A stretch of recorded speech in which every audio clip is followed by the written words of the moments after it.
munnakibiina memba wa FDC ekibiina ekyo yakikulemberako era nga kati ye president owa People's Government.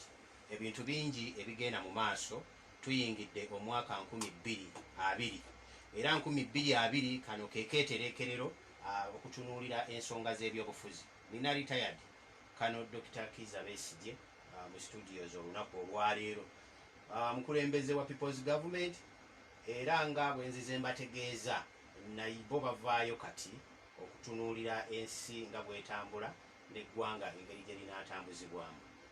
Baavuddeyo wiiki ewedde nabo ne bategeeza nti essaawa yonna bagenda kutandika okutalaaga eggwanga. Kino kyakoleddwa Deputy President Lord Mayor w'ekibuga Kampala omukulu Erias Lukwago, n'ategeeza bannayuganda nti nabo People's Government bagenda kubanga batandika okutalaaga eggwanga, okwebuuza ku bantu, ate mujjukire nti waliyo n'okunoonya emikono egy'ensonga eri gye batambuza. Wabaddewo n'enjogera ne campaigns eziteekebwawo, twerwaneko n'endala nnyingi, naye nga bino byonna kutegeeza bannayuganda nti balina okubeera n'obuyinza bwabwe mu ngalo okubukozesa obulungi era ne batuukiriza ekyo kye balina okukola. Y'ensonga etuleese wano olunaku olwaleero.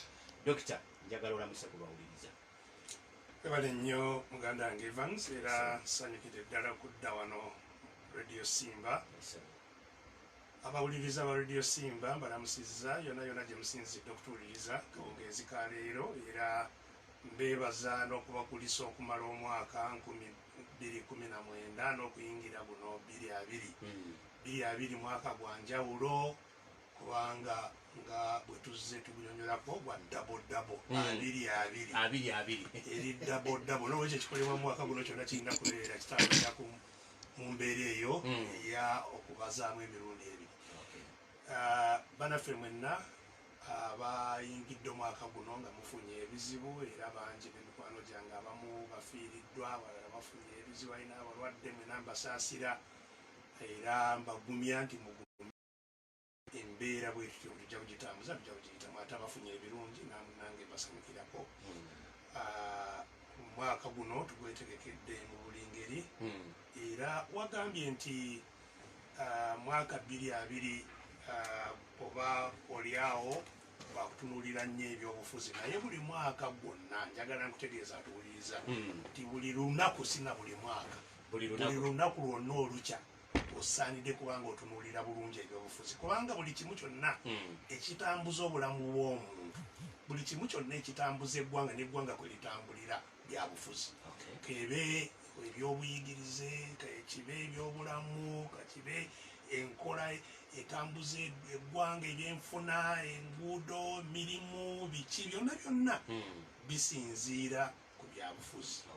Obwavu obuluma abantu, buli kimu kyonna kisinziira, era kiba kyabutategeera omuntu okugamba nti nze siri wa byabufuzi, era nze saagala byabufuzi, kubanga tolina ngeri ki gy'osobola okubyewala. N'olwekyo buli lunaku tulutunuulidde na bwegendereza, era ebyobufuzi bikulu nnyo, lyensonga lwaki tulina kubyogerako.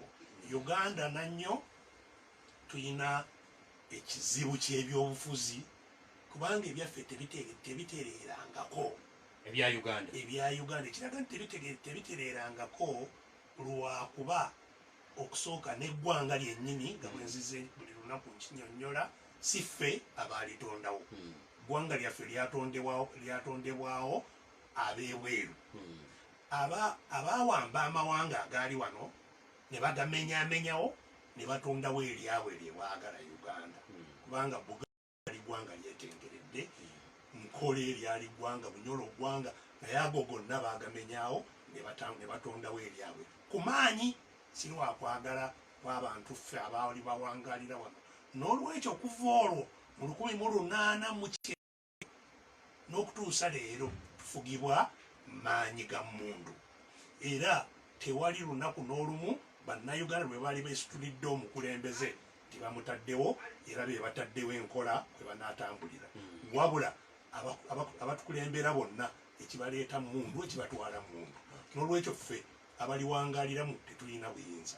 Ebintu byonna ebituluma awo olina okutunuulira we bisinziira, we biva, tuwangalira mu ggwanga lyetalinamu buyinza era bwoba oyogera nti buli mwaka 2020 abantu abamu bakyamuukiridde kubanga batunuulidde akalulu 21 akalulu ako kikulu nnyo nga okyakatunuulidde kajja mu mbeera ki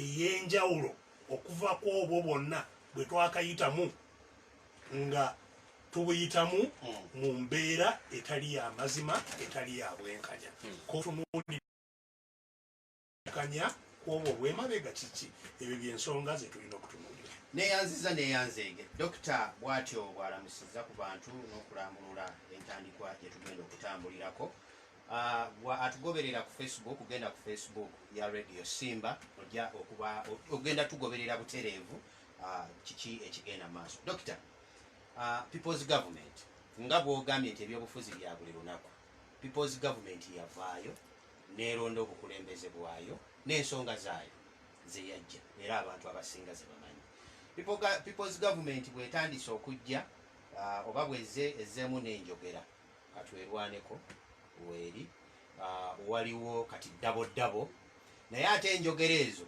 waliwo ezazisookawo kubanga mu ba people's government mulimu bannabibiina ab'enjawulo aba FDC n'abalala embeera kati gye tuyingiddemu 22 ssaawa ya kunoonya bukulembeze obwo bw'ogamba okubujja mu mbeera eri ey'emmundu omuntu najja nga akubye akalulu oba nga alonze omukulembeze wo ne tujjawo alina kujjira ku mudumu gwa mmundu nteekateeka ki n'oluvannyuma lwa people's government okuvaayo n'erangira okutandika okugenda okwebuuza ku bantu mbeera ki oba bigendererwa ki embeera egenda kukwatibwa etya okulaba nti people's government ebiruubirirwa byayo bitandika twagala kulaba roadmap 2020 jjukira nti embeera eno gye tutambuliramu eya people's government ekyali kaali kalulu ka 2016 kalulu ka 2016 kennyini okukayingira jjukira nze nakayingira nga ngamba nti n'abakategeka sibakiririzaamu era natuula mu maaso g'akakiiko akaali katutongoza nga bakandidate nemba maaso ku maaso nti sibakiririzaamu ne byemukola sibikiririzaamu si bya bwenkanya si bya mazima era akalulu sikayingidde nti nja kukawangula kubanga mundangiridde wabula tujja kukawangulira mu mbeera ya defiance bwentyo bwenayogera ku electoral commission ekyaleetawo embeera eyo era kyava emabega kubanga twali tuyise mu bululu obulala naliwo omukalulu aka 21 naliwo omukalulu aka 26 anonderamu okwesimbawo nga ndi mu kkomera eruzira nga ndi ku misango egy'enjawulo egya Naggomola 26 bantaddeko ogw'obutujju bantaddeko ogw'okulya mu nsi olukwe bantaddeko ogw'okubeera n'emmundu mu bumenyi bw'amateeka bantaddeko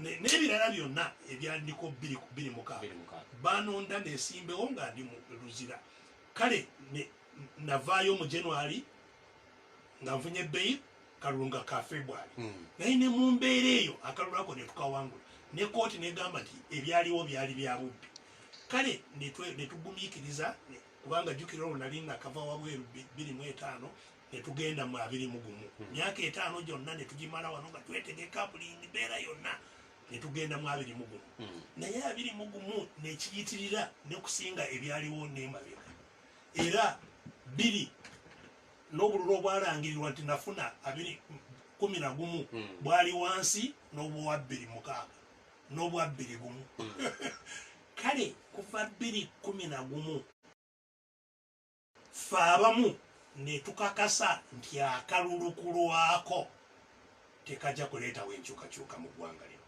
kuva 2011 era olwo netugamba nti tulina okuteekawo embeera mu ngeri endala ekutandikawo okutuwaaka oba ogijjukira bulungi era okwekalakaasa erugamba nti gavumenti eno tujja kugirwanyisa kati okulwana kwekunagijjawo so si kubanga abantu bazze ne basuula akapapula kubanga tebalina kalulu akapapula si ke akalulu buyinza omuntu bw'alina twakakasa mu kulonda kuli kwonna okwemabega nti bannayuganda tebanabeera nakalulu obuyinza tebabuyina n'olwekyo bwe bakuwa akapapula kasigala nga kapapula ayina obuyinza bw'ayagala abwokya bw'ayagala abusuula eri bw'ayagala alangirira kyayagala n'olwekyo netugamba nti olutalo tulina okusooka tulwane lwakweddiza obuyinza era lwe lutalo lwe twatambuza 2011 kutuusa 2016 kyenkubuulidde nti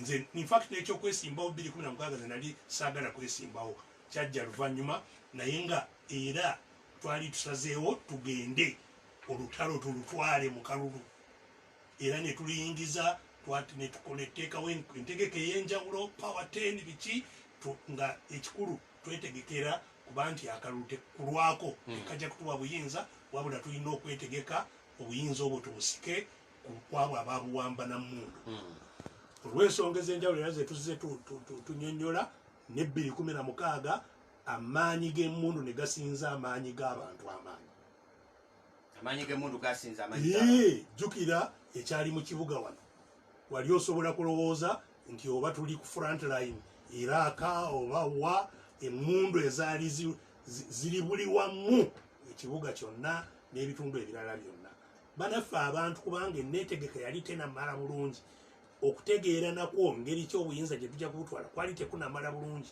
era ku nkomerero ne banzigalira mu bumenyi bw'amateeka n'akalulu nga tebanaba kukasoma ne balangirira bye baagala abantu ne babanga tebasobola okwerwanako kulwana obuyinza bwabwe so 2016 kwe kutondawo gavumenti y'abantu ng'ekigendererwa kyayo kyokka kyakutegeka abantu babe n'obusobozi obwerwanako obulwanirira obuyinza bwabwe kyekigendererwa ekya people's government si kutegeka abantu bakuba akalulu wabula beerwaneko era people's government si yakusimbawo ba candidates nti waliwo candidate wa people's government nedda people's government omulimu gwayo kutegeka abantu balwane beddiza obuyinza bwabwe obuyinza obwo bwe bubasobozesa okukuba akalulu tokuba akalulu nga tolina buyinza tokuba akalulu nga tolina eddembe lyo eryobwerange tekisoboka kalulu kakubibwa ayina eddembe n'obuyinza bw'oba tobuyina oba weetisa akapapula oli kakuwadde kyekyokka kyoba okoze n'olwaleero tuteekewo embeera esobozesa bannayuganda okweddiza obuyinza n'okuba n'eddembe lyabwe ng'akalulu kennyini tekanakola ki tekanabeerawo basobole okugenda mu kalulu nga beebeesalirawo era nga kyebasalawo buli omu eddoboozi lye nga lisobola okuwulikika ekyo kikolebwa kitya era emyaka gino esatu tugikozesa tutya bintu bisatu era byetuzze tunyonnyola ekisooka nti kyekyo eky'abantu okutegeera nti buli omu gyali ayina obuvunaanyizibwa bwakwerwanako nti si kugamba nti omukulembeze yanaabalwanako emabega eri yeyali njogera bannange mutulwanirire bannange temugwamu maanyi mugende mu maaso bo aboogera nga tebeeteekamu so mulimu ogusooka gwakulaba nti buli omu yenna asituka n'amanya nti embeera embi okumuvaako buli omu alina okubaako kyakola buli omu alina okubaako omulimu gwakola era okutegeera okwo ye siteepu esooka ey'okwenunula nti bannayuganda bonna bategedde nti teryagamba nti Besigye bikulemye kubanga oba bindemye gwokola ki buli omu alina obuvunaanyizibwa Besigye eggwanga si lirye yekka eggwanga lya buli omu era eggwanga liyinza buli omu kyenkanyi Besigye kyafuna mu ggwanga naawe kyoteekwa kufunamu tojja kukifunamu nga gwe tolina kyokoze ng'akikoze ali omu era bwe buzibu bwe tuzze tuyitamu nti abalwana bwe baba batono obuyinza bwonna be babutwala so mulundi guno twagala buli munnayuganda alwane obuyinza waleme kubaawo abagamba nti waaliwa nga tulwana dokita munnayuganda akuwuliriza essaawa zino okuviira ddala gy'omenye mu 2016 2011 n'okutuuka kati eno embeera ogitaddewo era abantu ne bajja nga bagoberera. Naye nga bw'ogamba nti obuyinza, abalina obuyinza balina emmundu, embeera ezisinga zonna zozooteekawo okuviira ddala n'abantu okuteekamu obwesige ng'oli mu kkomera nojja walk to work n'ebirala paka kaakati we tuli mu ddabo yonna mbeera yakusomesa muntu nti obuyinza gw'obulina era gw'olina okukyusa obuyinza. Naye ng'ogjeeko twerwaneko ne ddabo ebisigadde emabega eri emmundu ez'ebigaana nga buli lw'ogamba nti ŋŋenda kukola kutegeeza abantu bw'ekiti emmundu nejja ku kkubo. Tewali kkomera kumpi wano mu Uganda ly'otatuuseemu n'abantu bo. Tewali musango gw'ondowooza gw'osinga n'okuba n'emisango emingi. Olowooza nti bino n'enteekategezetegeka people's government abantu banaawulira olw'okkirizibwa okutambula. Zitegeera entalo zonna nga bwe zirwanibwa. Teri olutalo oluwangulwa mu kiro kimu. Era buli lutalo luyita mu mitendera gyennyini gye tuyitamu. Nti n'olwana n'emmundu olina okusooka otegeeza abantu bamanyi lwaki balina okulwana era basobole okwegattako bafuuke abalwanyi. Kifuula mulwanyi birowoozo kumanya nti embeera eno sijja kugigumiikiriza, embeera eno tejja kuvaawo nga sigirwanyisizza, n'olwekyo nsazeewo kandwane nayo. Kati awo oba ofuuse mulwanyi mu mutwe. Bw'omala okufuuka omulwanyi abalwanyi bonna beekuŋŋaanya ne beetendeka ngeri ki gye banaalwanamu. So waliwo n'okutendekebwa nti ffenna abaagala okulwana tunaakikola tutya. Bwe banaakuba tiyagaaso n'oyisa otya, bwe banajja n'emmundo n'olagawa. Kale enneetegeka eyo nkulu nnyo. Bw'omala okutegeera waliwo okwetegeka organization nti ffenna tusobola okukolera awamu era n'amagye kye gakola nti bwe bakuba emmundu mwena muteekinga kava lumu pa wakubye esasi buli omu wansi. Ekyo kiyita mu kutendekebwa musobole okukolera awamu. Naffe fe olutalo olwaffe enjawulo yalwo n'olwab'emmundu fe olwaffe si lwa mmundu, tulwanyisa obufuzi obw'emmundu bukole ki? Buveewo. Tetusobola kukozesa mmundu ate nga ze twagala obufuzi bwazo tubumbalemu amaanyi. N'olwekyo ffe tulwana n'abalina emmundu ffe nga tetuzirina. Kino si kipya. Jjukira omuzungu okugenda bannayuganda baamulwanyisa. Tebaamulwanyisa na mmundu, baamulwanyisa nga tebalina mmundu. Ojjukira zi boycott ez'abakamya ne babalemesa nga tebakozesezza mmundu naye ne bagaana okukolagana nabo ne bakola bino ne kutuusa omuzungu yamanya nti sikyamalako.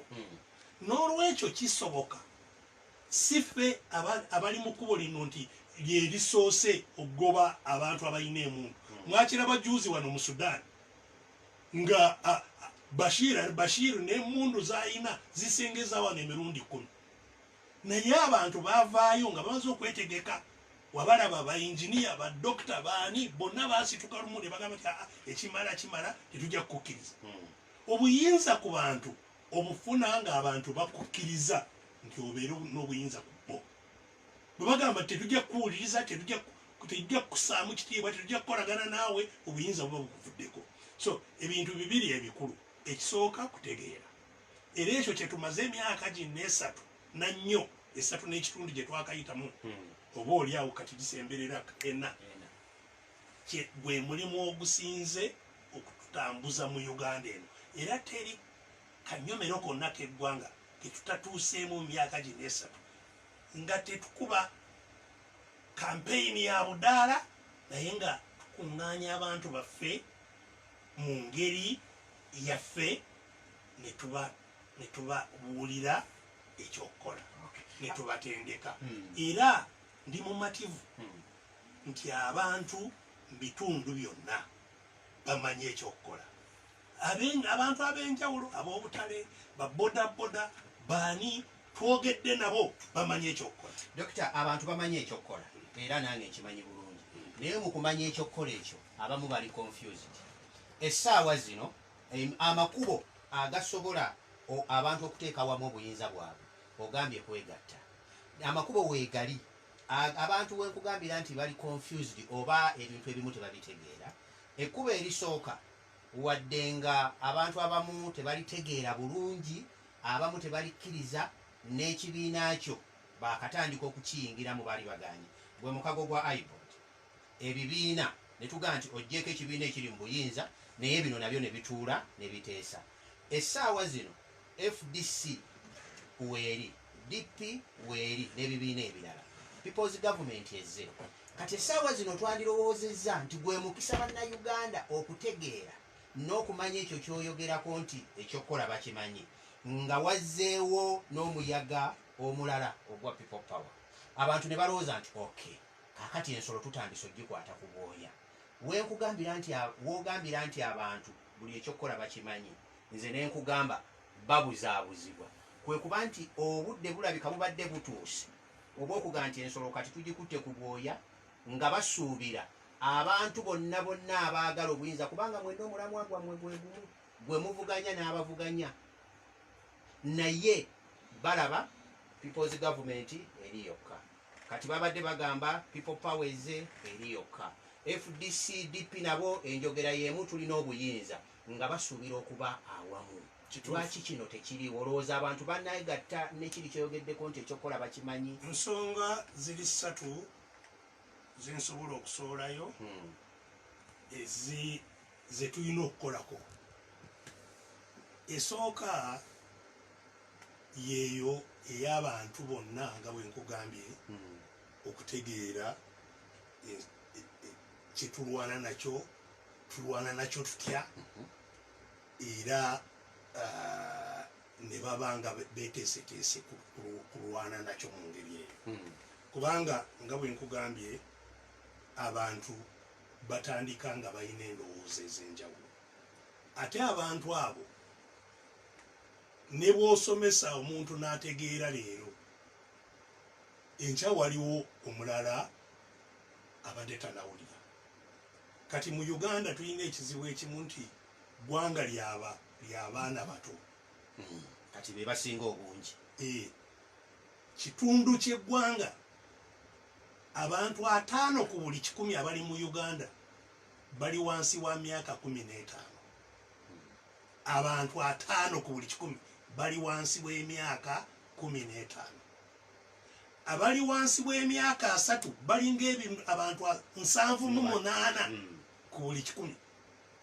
Kati abantu betwagala mu lutalo oba oliawo otandikira mu myaka nga 16 n'okugenda waggulu. Kati buli mwaka abantu abayiika mu tuluba eryo osanga bukadde bukadde obwali tebuli mu field, kati obuyingidde ki field. Naye nga bino byonna byenjogerako nga tebakola ki, nga tebabimanyi. N'olwekyo omulimu gw'okunnyonnyola buli omu ategeere gulina okuteekebwamu amaanyi ennyo buli lunaku. Buli muntu nti ategedde yeekolamu omulimu yonna gy'ali, alabe nti bonna abamuliraanye bakola ki, bategeera. So waliwo ekizibu ekimu nti waliwo abatanategeera ekizibu kyaffe ddala kiki. Abamu balowooza nti lwakuba tetunaweera abalina akalulu, n'olwekyo tukunga abantu bagende bakole ki, bakube buku byakalulu. Kale eyo ensonga eri emu. Ensonga ey'okubiri eva ku abantu abategedde naye nga mulimu amaaso gaabwe oba ebigenderwa byabwe nga tebikwatagana n'ebyaffe. Waliwo tugeze nga mu kalulu ayagala okufuna bufunye entebe, oba ekintu kyonna kikyuse oba tekikyuse, yayagala ntebe, ayagala kifo, anoonya kifo ekinaamuwa sente. Fact sina kifo, anoonya sente. Anoonya sente, sente. So anoonya sente, oba ekifo ekyo akifunye nga obwana kyemalira bwo obusigaddewo oba buvuddewo si kikulu gy'ali, yayagala kifo. Kati oyo kiba kizibu kumutunuza ayagala bukulembeze n'ayagala obuyinza byanjawulo. So tulinamu abamu amaaso gaabwe nga gonna gali ku kifo so si ku buyinza. Waliwo batunuulidde ebifo naye si buyinza.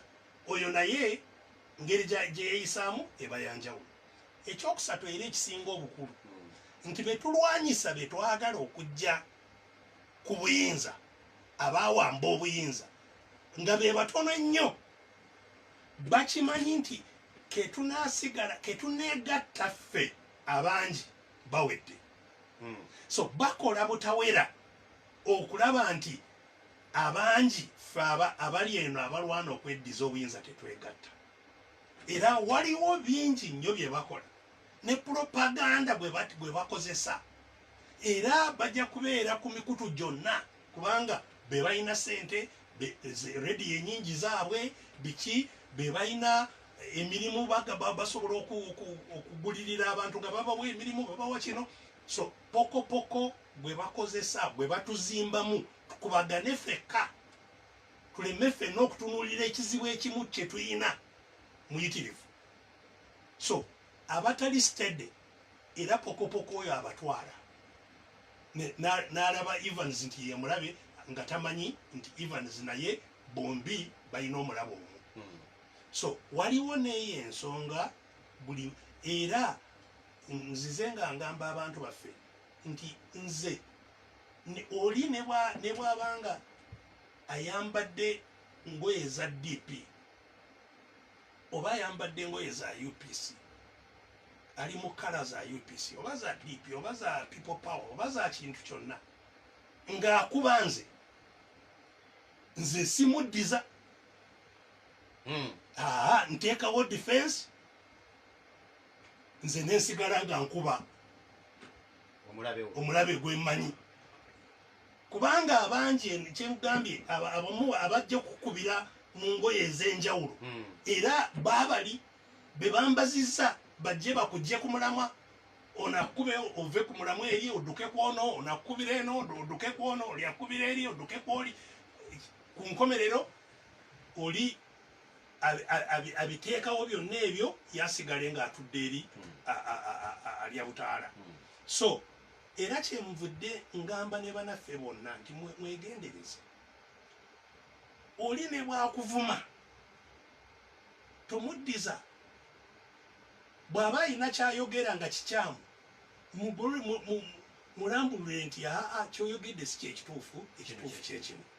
Ebyokuvuma ebyokola ki bwe tobiddamu sirika sigala ng'olumba eri. So ezo z'ensonga esatu ezikyatuleetera era buli lutalo lwonna zibaawo n'olwekyo ffe ababitegeera nti ebintu ebyo biri bwe bityo newankubadde weebiri tusigala twogeraganya okulaba nti obumu bubaawo. Era jjukira emabega eri waali watandise kubaawo bataddewo ng'embeera ya lutalo wakati wa People Power naffe, naye ku nkomerero bwe twayogeraganya n'abakulembeze ba People Power ne tutegeeragana ne tukola memorandum of understanding, era bwe twagifulumya awamu abala baali bakubagana kati amaanyi ne gakola ki ne gabakendeera. Era tetulekerangaawo buli lunaku twogeraganya fe abakulembeze, tetwogerera ino mu mawulire ku mpewo nedda, kubanga ezino ensonga z'eggwanga nkulu nnyo, si za kuzanyisa si za kusaagira nedda, tuzitwala mu ngeri ey'obuvunaanyizibwa emmala ddala. So nakati ekyokwegatta kyekimu ku bintu bye tutwalira ddala ng'ebikulu ennyo. Essuubi weeriri nnyo nina ssuubi ddene nakati era okutegeeragana okunene ennyo tukwina kati omanyi bagamba nti detail oluusi detail mu Luganda kinaabaki obungi bwa kintu obujjuvu waliwo ogamba nti Evans musajja naye ayina obuwanvu bwa fuuti 5 n'inchi 6 kati yeba detail naye maze kumuyonyola nti musajja muddugavu musajja kale noteeka mu detail kati okukanya nti tulina okukolera awamu ekyo twamala dde okukituukako tulina okukolera awamu tulina okutunuulira ekizibu gye kiri ekyo twamala dde okukituukako tulina okulaba nti tulina obuyinza bwaffe tugende mu kalulu nga tulina obuyinza byonna twamala so tugenda n'ebirala nina okukkiriza nti n'ebirala tujja kubikaanyako okubanga twagala nti akalulu ketulwanirira olutalo lwonna mu uganda nakugambye nti akalulu tekakolangako ekinaakaleetera okukola nti tunaakayingiramu nga tukayina nga tulina obuyinza kokayingiramu nga tolina buyinza era tekabeerayo dokita okwegatta era awuliriza nsuubira abantu bonna babadde balinda ekintu ekyo okuwulira nga kikuva mu kamwa nga bw'oyogedde nti abakulu mwogerezeganya n'essuubi olirina ery'okwegatta ddene nnyo kati ffe akatambaala oba gy'oli n'abalala defiance era gye nalabye people's government okugenda okukola nga bagamba nti bo bakiriko ekya defiance ndabanga ekitananyikira nnyo mu bantu olw'ensonga abantu mubasomesezza wano nja kukiriziganya n'omuwuliriza wange Milton abantu mubasomesezza okumanya nti obuyinza bwabwe naye mulinga abatababuulira nti ate mulina okubukuuma okugeza katono nnyo okubeera nabo kubunoonya olina okubulwanirira okusooka okubufuna obuyinza bwaffe naye tetubuyina okugeza dokita bwatunyagibwako kubweddiza dokita Besigye bw'avaayo simanyi wa bannayuganda tebannatuuka kulumwa nnyo nnyo nnyo dokita Besigye avaayo musajja wattu n'ayogera buli kimu kyonna n'atuuyana amakomera ne bamusiba mwami Kyagulanyi n'avaayo naye embeera agitandise n'abalala naye mwami nti masezi za vote bwemuba mumaze ozinoonya naye masezi z'okukuuma vote ezo zo nga tezirabika Besigye ne bamukwata ne bamusiba abantu ne badduka Kyagulanyi ne bamukwata ne bamusiba abantu ne badduka ne batabeerawo kugamba nti twetaaga olwaleero katutandikire wano kugambye nti okutegeera eba siteepu esooka kutegeera nti obuyinza bwange babunyagako si buyina